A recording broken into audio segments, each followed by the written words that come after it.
it seems obvious in an abusive situation that the person that's abusing is to be held accountable, but are there ever other parties or other people that should also be held accountable?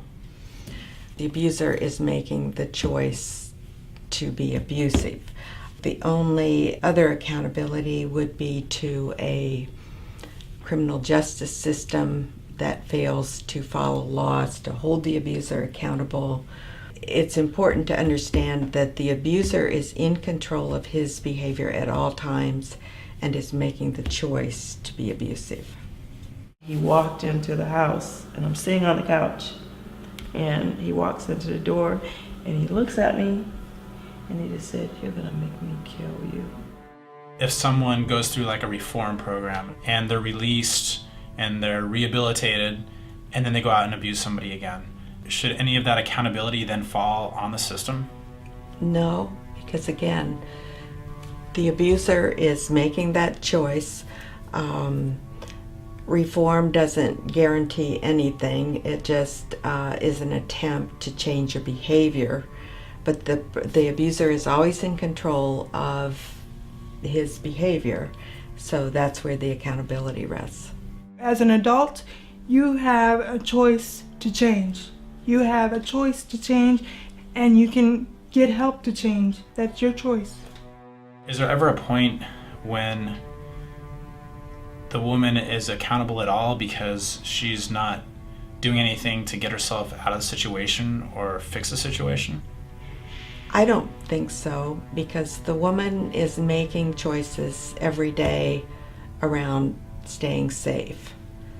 So she's the one that knows the abuser best. She knows what the ramifications of her behaviors are going to be. And so we as advocates who work with her take the lead from her. We don't know better than she does. She knows best.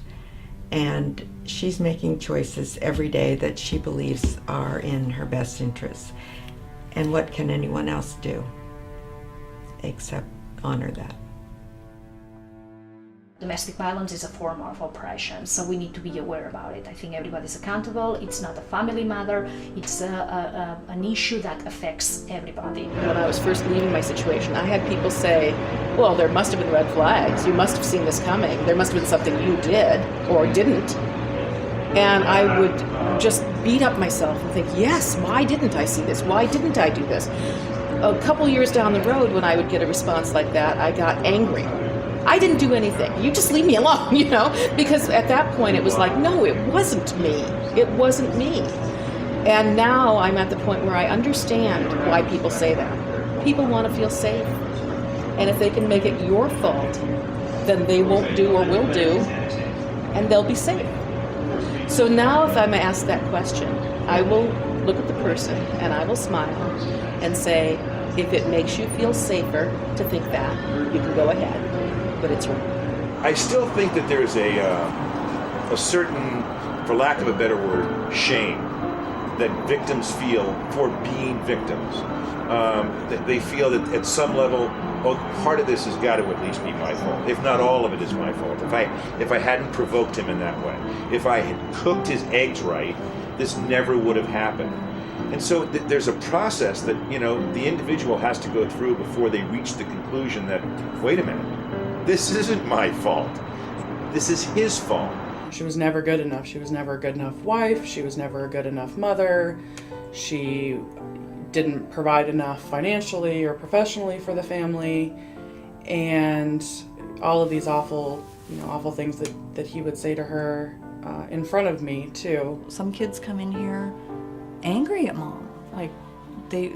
What are you doing? Not understanding the full picture. Moms might maybe protected them from some of the details of what's been going on, and so kids might not fully understand why they need to be here to be safe.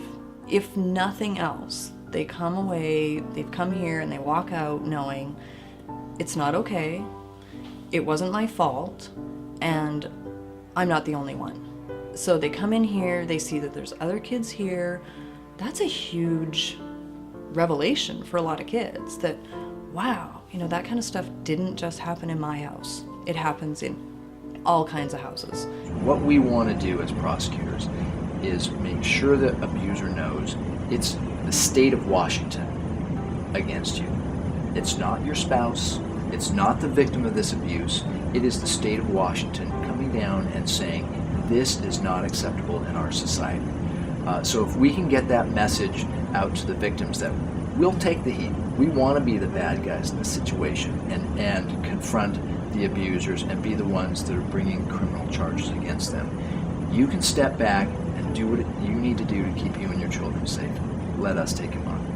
Probably the most shocking thing that happened after Lisa's murder was that her husband's mother actually tried to blame Lisa for what happened to her. All sorts of accusations were made, and this was just days after the whole thing happened. The most shocking part of it to me is that somebody could actually hold the victim accountable for their own murder.